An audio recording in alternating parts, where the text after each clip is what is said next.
Ethan never thought the night would begin with a call that would change the rhythm of his life. He was sitting in his small Seattle apartment listening to the rain tapping against the window, when his phone lit up with a number he hadn't seen in years. It was Aunt Claire. He hesitated before answering. Then her voice came through, warm, familiar yet strangely fragile. It's been too long. Before he could respond, another voice slipped onto the line. Aunt Margaret, calm, steady, with that tone that always carried authority. We were hoping you could do something for us. Not a chore, not a duty. Something different. Ethan frowned, curiosity sharp now. What do you mean? There was a pause long enough that he heard Claire inhale as though gathering courage. We want you to come spend a week with us. Just us. Not as your aunt. Not as relatives you owe visits to, as companions. As people who care for you and maybe need you more than you know. The words hit him like a stone in water rippling through his chest. It was such a strange request. He almost laughed, almost said, "Well." But there was something in their voices, a softness, a longing that stopped him. When soon, Margaret replied, "Tomorrow if you can." Call ended, leaving Ethan staring at the dark screen. His heart was unsettled. He had grown up barely knowing them. Sisters who lived their own lives in Oregon and Canada. They were names in cards, voices, and quick birthday calls, polite smiles, across dinner tables. And yet here they were, reaching out as if something important was at stake. By morning he had packed a bag and was driving north. The highway stretched long, the rain giving way to patches of pale sun. He kept telling himself this was just family, just a visit. But deep down a voice whispered that it wasn't. The lake house appeared in the afternoon light, hidden among tall pines, its windows glowing amber against the shadows. Claire was waiting at the door, her hair loose, a sweater draped around her shoulders. She rushed to him, hugging him tighter than she ever had before. Her warmth startled him. "You're here," she said, her smile trembling. Margaret appeared behind her, elegant as always, her presence quieter but heavier. She touched his arm, steady, almost grounding. "Come in, Ethan. Must be tired." Inside, the house smelled of lavender candles and fresh bread. The fire in the living room crackled, filling the silence that stretched between them. Claire guided him to the couch, fussing over his coat, pouring tea, her laughter too quick, like she was nervous. Margaret sat across, studying him with thoughtful eyes. As he sipped the tea, Ethan realized how strange it felt. They weren't treating him like a nephew. They weren't asking about his job, his mother, his life. Instead, they leaned in, listening to him, urging him to talk about dreams, regrets, moments of loneliness. And they shared two small confessions about how they felt life had passed too quickly, how the world felt colder as the years pressed on. The more they spoke, the more Ethan felt the room shifting. It wasn't the chatter of family catching up after years apart. Was deeper, more personal, as though invisible walls had been taken down. Claire's eyes lingered too long on him. Margaret's voice lowered whenever she spoke his name. Firelight made the air seem thick, almost intimate. At one point, Claire leaned closer, her hand brushing against his as she refilled his cup. The touch jolted him, simple yet too warm, too careful to be accidental. Margaret caught the moment, her lips pressing into a knowing line. Though she said nothing, Ethan excused himself after dinner, retreating to the guest room. He closed the door, leaning back against it, his heart racing. Did it feel like this? Why did it feel as though he had walked into something unspoken, something fragile and dangerous. He lay in bed staring at the ceiling, remembering the way Claire's laughter carried a hidden ache, the way Margaret's eyes never left his face, the way they had both looked at him as though expecting something. It was only the first night, and already he felt as if the ground beneath him was shifting.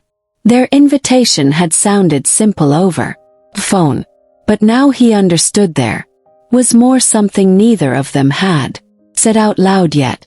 He turned off the lamp, the room falling into darkness. Outside, the lake shimmered under the moonlight, and the house settled into silence. Ethan couldn't sleep because somewhere, deep inside, he already knew this week would not be ordinary. This was only the beginning. The second night in the lake house began. With firelight and silence, Ethan sat on the couch, a glass of wine in his hand, trying to steady himself. The room was warm, the kind of warmth that made thoughts run slower, but his heart was moving too fast. Claire sat on the rug near the fireplace, her knees tucked under her, her eyes sparkling with mischief. Margaret sat across from him, calm as ever, her back straight, her gaze steady, watching everything. It didn't feel like family. It didn't feel like duty. Felt like something else. Claire broke the silence. First, do you remember the last time we saw you? You were 16. You barely spoke a word to us then. Her laugh was soft, but her eyes didn't leave his face. Now look, you're grown, different. We almost don't know you anymore. Ethan smiled awkwardly. That was years ago. People change. Margaret leaned forward, her voice low, deliberate. Yes, people change, and sometimes we only notice when it's too late. The way she said it sent chill through him. She didn't mean it. Small talk. She meant something else. Something heavier. Claire reached for the bottle and refilled his glass before he could protest. Her fingers brushed his wrist, lingering just long enough to make his chest tighten. She smiled like she hadn't noticed, but Ethan knew she would. Every move of hers carried intention. The conversation drifted old memories. It's the way the family had drifted apart. The loneliness that came with empty houses and passing years. Claire spoke quickly, her laughter bright but thin, as if she was filling the air so it wouldn't collapse into silence. Margaret spoke rarely, but when she did, her words landed like stones in water, steady ripples spreading outward at one. Margaret turned to Ethan directly. Tell us, she said, what do you want in life? Not work, not responsibility. What do you really want? Question caught him off guard. He hesitated, staring at the glass in his hand. Don't know, he admitted quietly. Connection. Maybe something that feels real. Neither of them spoke right away. Claire lowered her eyes as though the answer had cut into her. Margaret nodded once, her face unreadable, but her gaze toughened. The fire cracked, sending sparks upward. Claire leaned closer, resting her chin on her hand, studying him like he was a mystery she was eager to solve. Margaret stayed still, but the air between them grew charged, thick with words left unsaid. When Claire laughed again, it wasn't light anymore, carried something deeper. She told him about her life in Portland, how nights felt longer, how she sometimes sat by the window and wished someone would just sit with her in silence. Margaret added her own confession, quiet. She admitted that sometimes she felt invisible, that people only saw her strength but never her loneliness. Ethan listened, his chest tightening with each word. These were not the stories of two women sharing family chatter.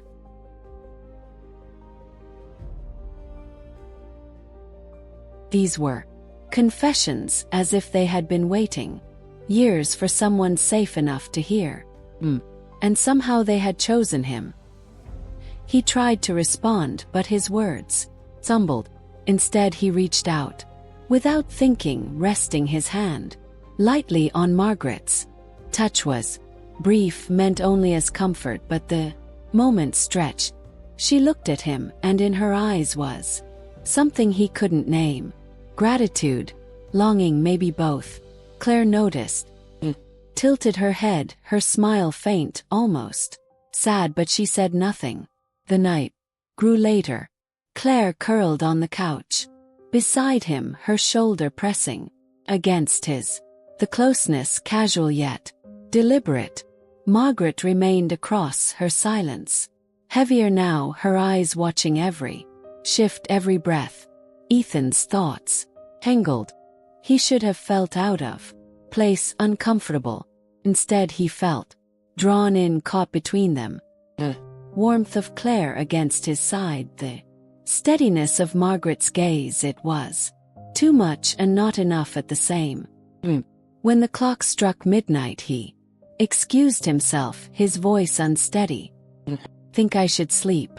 Claire touched his arm, her fingers soft, her eyes holding his a moment too long. Course, rest well.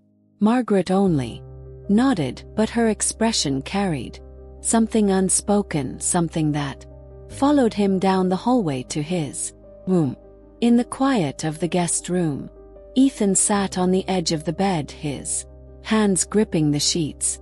His heart wouldn't slow down. He replayed the evening again and again, Claire's playful nearness, Margaret's steady intensity, the way both had opened their hearts to him in ways that didn't feel like family. He knew this wasn't simple. He knew something was stirring beneath the surface, something that might break him if he wasn't careful. But another truth rose stronger than fear. He didn't want to leave. As the fire in the living room died, Ethan lay awake, caught between two women who had been strangers most of his life but were now pulling him into a world he couldn't turn away from. The week was far from over, and already his heart was tangled. The morning began with silver mist crawling over the lake, the kind of quiet that made the world feel pause. Ethan stood at the window, staring out, still restless from a night without sleep. The air smelled of pine and damp earth, and for a moment he thought of leaving, packing his bag, driving away, pretending none of this had ever happened. But before the thought could settle, Claire knocked softly and stepped inside without waiting. "You're awake," she said with a smile that looked almost too bright. She wore a thick sweater, her hair loose around her shoulders. "Come with us. We're going for a walk." Margaret was already waiting outside, her coat buttoned, her hands in her pockets. She looked different in the morning, like calmer, softer, her sharpness from the night before replaced with something quiet, almost vulnerable. Without a word, the three of them began down the narrow path that curved along the lake's edge. The water was glassy, holding the reflection of pines and the pale sky. Birds cut across the silence, now and then, but mostly it was just their footsteps crunching against the damp ground. Ethan walked between them, Claire linking her arm through his as though it was the most natural thing in the world. Her warmth against him was steady, and every now and then she leaned her head against his shoulder, a gesture both affectionate and too close. He tried not to look at Margaret, but he could feel her watching. Her steps were slower, her presence heavy behind them. She carried thoughts too large to say out loud. It was Claire who broke the silence. "You know what's funny? When we were younger, Margaret and I used to dream about moments like this. Not with, of course you weren't even born yet, but with someone we could feel close to. Someone who would make everything feel less lonely." Ethan glanced at her, uncertain how to answer. She smiled, but it wasn't the teasing smile she had worn the night before was wistful, almost sad. Margaret's voice came from behind, low and steady. That's why we asked you here, Ethan. We didn't want another holiday where everyone smiles at the table and then disappears. We wanted something real. Someone to share the silence with. Someone who listens. Ethan slowed his steps, his heart beating fast. He felt Claire's grip on his arm tightened slightly, as if she was afraid he would pull away. I don't know what you mean, he said, though part of him knew exactly what they meant. Claire stopped walking and turned toward him. The mist wrapped around them, the world suddenly small and private. Her eyes searched his wide and bright, almost pleading. We mean this. You us together. Without pretending to be something we're. The words hit him hard, and before he could respond, Margaret stepped closer. She didn't touch him, but her nearness was enough. Her gaze was steady, her voice soft. We don't want to confuse you. Don't want to hurt you. We've both lived long enough to know that what matters isn't what others expect. It's what makes the heart beat. Ethan's throat tightened. His chest felt heavy, like he was carrying something too big for him. He looked at Claire, then Margaret, and the weight of their eyes made it impossible to breathe evenly.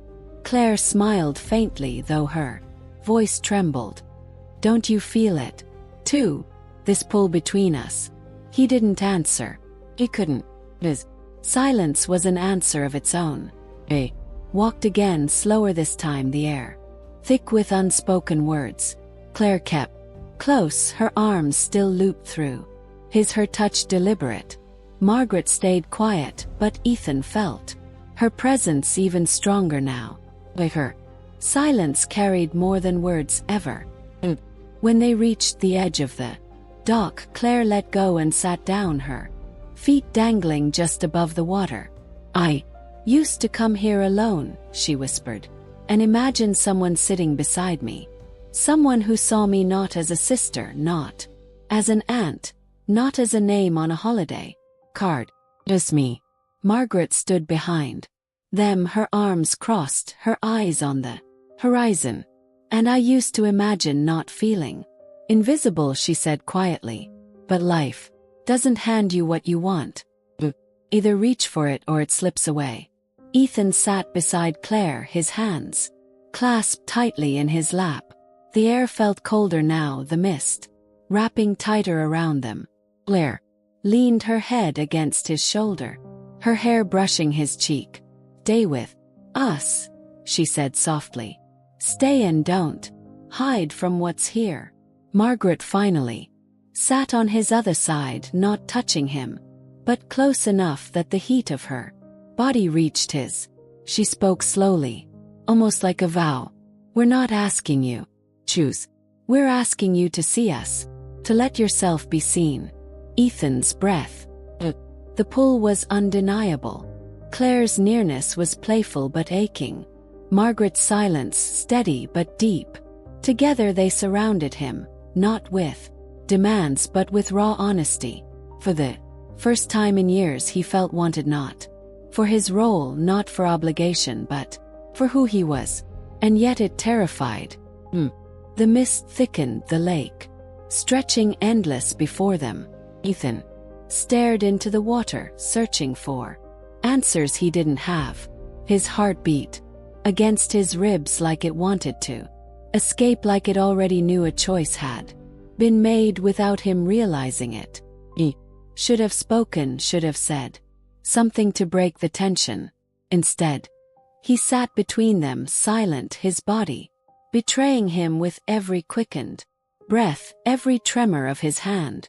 In that silence, Claire whispered words that sealed the moment. This week isn't about family. It's about us. About what we could be if you let it. Ethan closed his eyes, knowing nothing would ever be the same after this. The lake was quiet, but inside him, everything had begun to. Or the evening settled in with a Hush, the lake house glowing under the flicker of firelight. Ethan sat at the edge of the couch, his fingers tied around a glass of wine he had barely. The day's walk haunted him, Claire's head on his shoulder, Margaret's steady voice, his thoughts tangled in loops impossible to untie. Claire entered the room first, her laughter soft, carrying a nervous melody. She wore a loose sweater, her hair falling down her back, and she sank into the cushions beside him, close enough that their knees touched. Margaret followed quietly, a slower rhythm, her presence filling the space with something heavier. Chose the chair across from them, her eyes fixed on Ethan as if she could see every thought racing inside him. No one spoke. First, the fire cracked, shadows swayed against the walls. Ethan wanted to leave the silence, but words refused to come. Then Claire leaned forward, her hand brushing his as she took the glass from him. Her touch lingered. She set the wine down on the table and looked at him with a softness that made his chest tighten. "You've been quiet," she said gently. "Do we frighten you?" He swallowed, his throat dry. "No, I don't understand." Margaret's voice broke, the air calm but carrying weight. "That's because we haven't told you everything." Ethan's stomach nodded. He looked between them, caught between Claire's warmth and Margaret's gravity. Claire leaned closer, her eyes shimmering with something that wasn't playfulness anymore. It was longing, raw and uncovered. "We asked you here," Claire whispered, "because we didn't want to live in silence anymore. We've spent years hiding, waiting for people who never came, building lives that felt full but were empty inside. We wanted something real, someone to share ourselves with, someone who sees us not as a role, not as an obligation." Margaret nodded, her tone lower, steadier. "We're tired of pretending. We don't want to be just ants who show up for birthdays. We want to love. We want to be loved honestly, without walls." The words pressed into Ethan's chest, heavy and electric. He searched their faces for a sign that it was a joke, some strange game, but there was no laughter, no teasing, only open hearts and the weight of truth. Claire touched his hand again, this time holding it. Her fingers were warm, trembling slightly. "We're not asking for something you can't give. We're asking you to let this be what it to stay with us, not out of duty, but because you feel it too." Ethan's pulse pounded in his ears. He looked at Margaret, needing clarity. Leaned forward, her gaze unwavering. "You feel it. Don't deny it. Closeness, the pull between us. Here, we can all sense it. You're not imagining it, Ethan." He pulled his hand back, standing abruptly, pacing the rug like the ground itself was too unsteady. His words tumbled out in broken pieces. This isn't normal. You're my aunts. Came here thinking it was family, thinking you just wanted company." Claire rose too, stepping toward him. "And you gave us company. But Ethan, look at me. Does this feel like family to you? It's the way we talk, the way we sit together, the way you look at us. It's more than that, you know it." Her nearness was unbearable, her honesty sharper than any blade. Ethan's chest ached with confusion and something deeper, something he couldn't bring himself to name. Margaret stood last, slower, but when she spoke, her voice was almost tender. "We are not asking you to replace anything.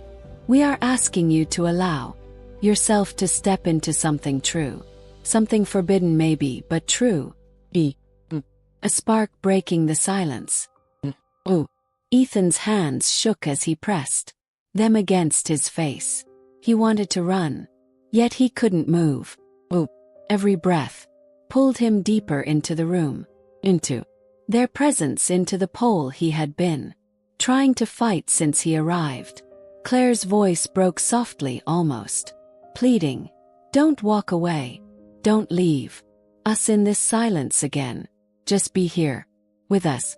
When Ethan lowered his hands, he saw both of them, Claire with eyes wet, Margaret steady but softer than he'd ever seen her. They weren't asking with words anymore. Their faces told him everything. Slowly he sat back down, his body trembling. Claire slipped beside him again, her arm brushing his, her touch delicate but firm enough to remind him she was there. Margaret sat closer, this time not across but beside the fire, leaning forward, her hands clasped as if in prayer. Whatever happens after tonight, Margaret said, her voice hushed but certain, our lives will not be the same. But maybe that's what we've needed all along. Change, a truth. Ethan felt the weight of their confession settle over him like storm. He thought of all the years lost, the distance, the hollow greetings, family tables, and now in this house by the lake, everything had been stripped away until only honesty remained. Claire rested her hand lightly on his arm. This is your choice, but if you stay with your heart open, not as our nephew, someone we've chosen and who chooses us. Margaret's eyes caught his, then steady, unflinching. You don't have to answer now, but don't deny what you feel. The fire burned low, shadows swayed, and Ethan's world tilted. He sat between them, trapped not by obligation but by desire, by the sudden realization that they had given him something he didn't know. He had been searching for connection that was, it's messy but real, and though fear pressed at the edges of his thoughts, he knew one thing with startling clarity. Whatever decision he made next, it would follow him for the rest of his life. The wine shimmered in the glass, the fire hissed softly, and two women sat with hearts wide open, waiting for him to step forward or turn away. Ethan closed his eyes and the world seemed to hold its breath.